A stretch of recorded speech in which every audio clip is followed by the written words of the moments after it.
everyone, welcome back to my channel. Today I'm making shortbread cookies. This is so simple. It doesn't require too many ingredients. You only need about 4.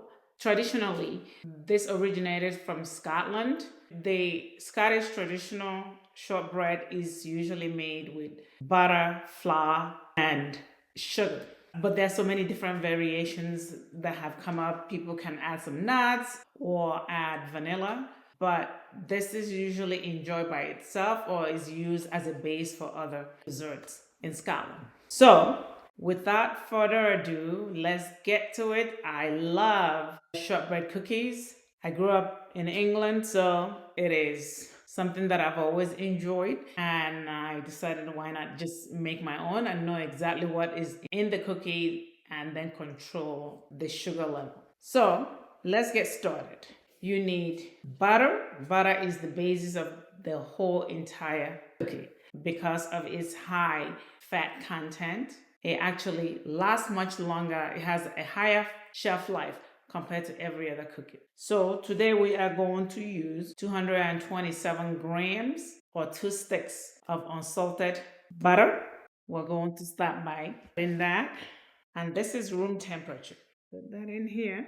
We are not wasting any of the butter because this is the basis of this whole cookie. Mind you, you don't need a stand mixer to make this cookie. If you don't have a stand mixer, you can just mix all this in a regular bowl. That's our 227 grams of room temperature softened butter. We are going to add, here I have 50 grams of powdered sugar and 50 grams of monk sweetener. So we're going to put them together. This is my variation because I did not want all that sugar.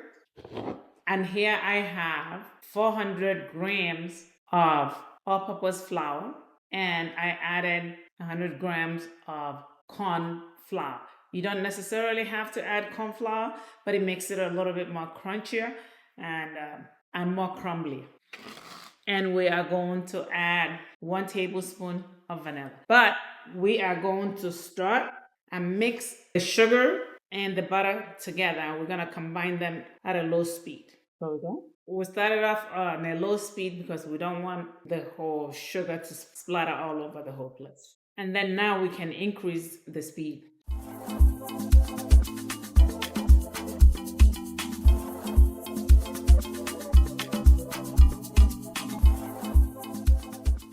You really want it to look like a buttercream, and then we are going to add 1 tablespoon of homemade vanilla extract. And then we'll mix. Then we are going to scrape this just to show you it looks really great as a buttercream. That's what you want.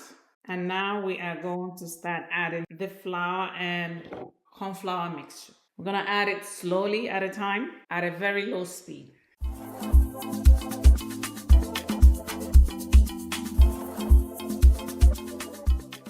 We want it to mix together, and then we are going to use our hands to mold it and combine them together. And now we'll move this away, and then we'll combine. Just simply combining them together, put it on the counter and mold it. You can see how crumbly these are. We are going to wrap it in a cling film. We are going to put it in the refrigerator for about 30 minutes. All right. After 30 minutes, we're bringing it out, and then we prep our trays and place a parchment paper. Then we are just going to place this here and spread it out. You can take a flat bottom cup and just press it down, but don't press it too tight. Or you can take an offset spatula and use to level it out. Or you can use your hand. So whatever you feel comfortable, you want this to be completely smooth and evenly leveled. So traditionally, the shortbread is made into the round version called the petticoat or the finger, which is what I'm going to make today. If you want a thicker layer, you can probably use a smaller pan to make it thicker. The whole point is to level it. Then you are going to try to measure where you want to mark them, depending on the size you want, just to evenly space it. Then you want to do the same by filling the line.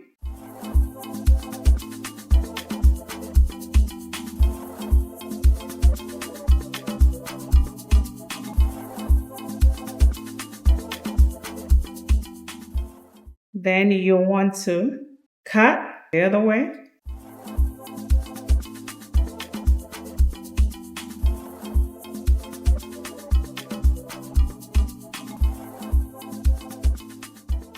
And then any uneven surface, you can just fix it. And then to get that classic look, we take a fork and then we'll score them.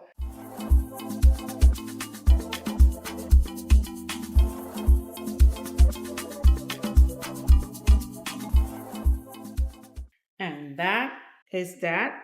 And now all we have to do is to put it in our preheated oven at 350 degrees Fahrenheit and bake it for about 30 to 40 minutes. We want to bake it on low heat because we don't want it to get brown. We want that classic light colored look. So we're just gonna put it in the oven, set our timer to 35 minutes, and then we'll come back. After 35 minutes, the cookies are done. We took them off and then placed them on a tray and then allow them to cool for about 30 minutes. You will notice that the cookies have risen a little bit bigger than what they were when we started. Once you bake them, they actually rise a little bit. Now for the taste test. I mean, look at the thickness of that cookie. And this is so nice and crumbly. It is very, very crumbly, very buttery. It is so amazing. It literally melts in your mouth. Just perfect. Not too sweet. And you can enjoy this with a cup of tea or coffee or use it as a base for any other dessert that you want to make, like cheesecake. I would like to have you try this and leave a comment on how easy it was for you. If this video has been of value to you, please like, share, subscribe, and hit the notification button so that we can notify you when we upload new videos. Thank you.